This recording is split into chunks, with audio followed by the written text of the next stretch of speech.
I have set up 3 webbing anchors and attached them in a master point. And I'm getting ready to go on a GriGri self-belay back to the anchors. Okay, so I clipped into that.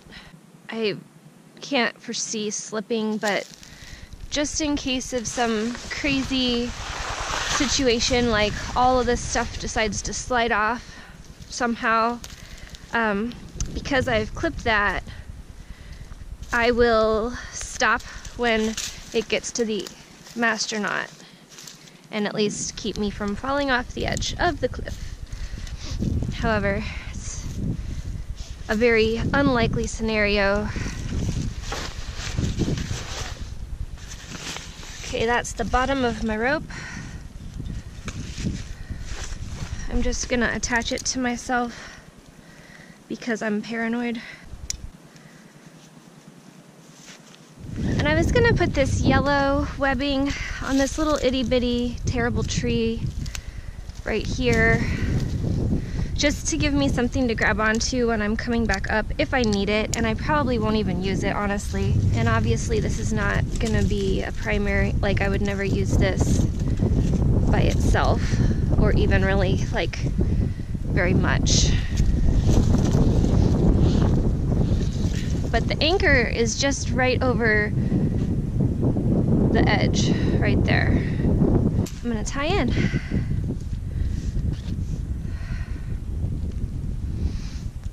I am using a static rope. Static ropes are the best for top rope soloing because they don't stretch. If you sit back on the rope on your ascender with a dynamic rope, the rope could stretch, A, giving you more like fall force on your ascender, and B, possibly causing it to not cam right on your rope because the rope got skinnier.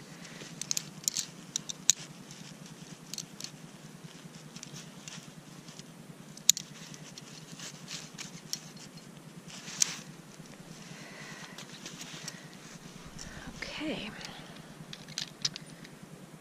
There's my GriGri.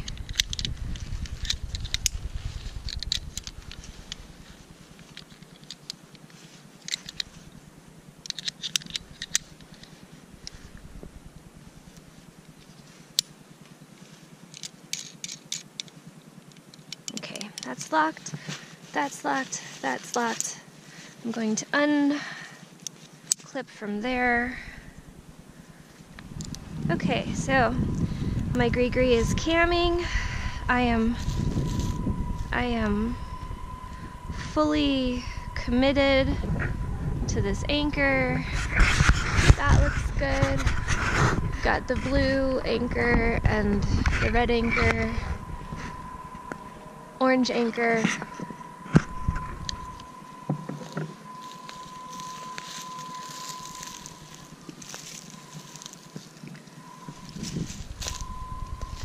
Okay, I looked over the edge and decided that I needed to put my climbing shoes on because I wanted to be able to get back out again without excessive amounts of effort.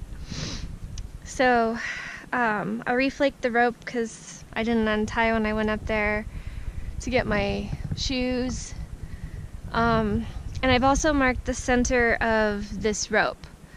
So here we go. Everything is still solid. There's a branch.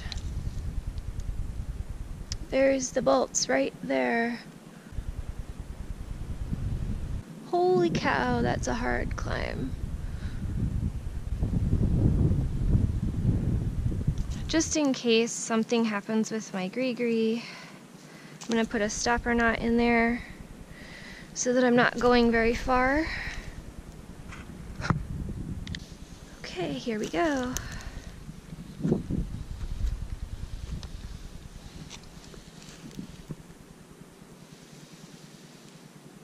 Okay, well, I've got one in.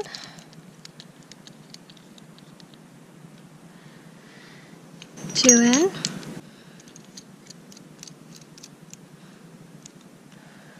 So I realized when I was just about ready to set up the top rope solo anchor that I left all my stuff up here. So I came back up and got my stuff. So now all that's up here is the anchor, and I'm actually gonna leave the anchor while I am top rope soloing, because this is my exit strategy as well. So I have all that is locked, that's locked, I'm still tied in, everything is good, and I'm gonna start heading back. I also changed what was happening up here, because I feel like, as much as I don't like the rock hitting my webbing, I really dislike the moss more. So, and I only have one tarp with me, so I decided to, that's my brush, it's dangling on my backpack. Okay, I'm gonna add oh, my safety knot is still there. Okay. All right, so I decided to put my tarp over here to help prevent, or to help keep my rope out of the moss.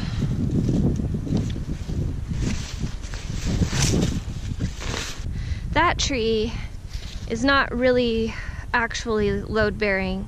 I'm gonna be staying on this anchor or attached to the sport anchors as my primary. This is just to help hold me in place so that I don't have to drop so low when I'm messing with the rope. I had already pulled the rope down because I was about ready to just do this thing. I am gonna pull up a good amount of slack. Nope. Okay, so that's my halfway point. I'm gonna go ahead and tie a figure 8 on a bight. Okay, so there's my figure 8 on a bight. And I'm gonna go ahead and clip it in.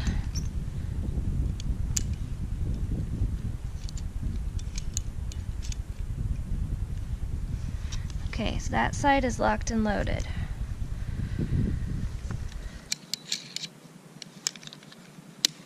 Okay, I'm gonna go off belay. I am on this anchor and the like not really anchor, it's the yellow one.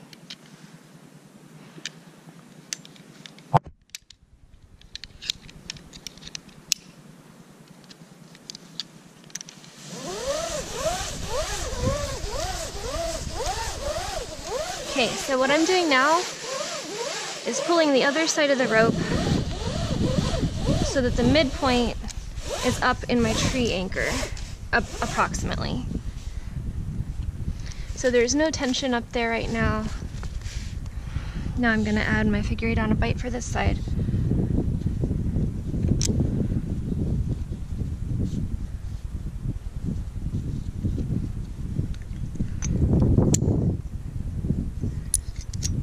Okay. All right, so that's attached, that's attached.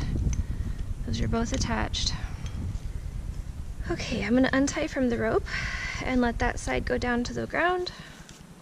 Okay, so a little keeper knot at the end of the rope here. All right. Rope! All right, both sides are on the ground. Okay, so that's just gonna stay there until I'm ready to leave. This is all set up for top rope soloing. Okay, so I'm gonna have to go down to the long runner now at this point.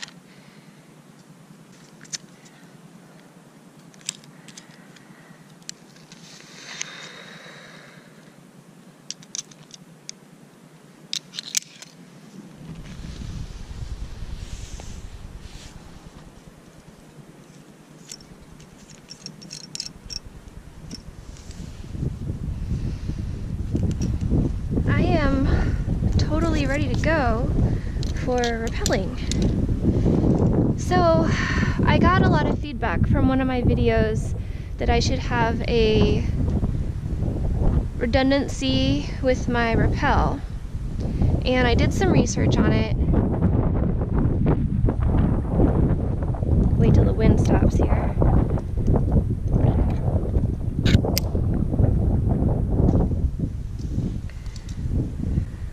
What you want to do normally is to put your backup under your primary rappel device. That's so you don't accidentally squeeze it open and then have both of them cammed and you just fall. So it like eliminates its effectiveness. However, you have to extend the rappel device, and I have never rappelled with an extended rappel device. So I'm actually going to take my own advice and try it low and slow before I try it at the top of a 513A. So what I'm going to do instead, and I read that this is also acceptable although less good, is put the shunt above my device, and then I'm just gonna slide it down. Now I got some other things that I read said specifically never hold the device like this, because obviously if you fall, your instinct is to squeeze, which oh look, the train. So if you're holding the shunt like this to slide it and you fall, your instinct is to squeeze, which completely cams the device, and bam, down you go. So I'm not going to hold it that way. If I pull it from the tether downward, it's going to cam. So I'm going to hold it on the back as I'm rappelling. Okay, so I am locked on my ATC, locked on my shunt. My GoPro died, but I made the rappel safe. Yay!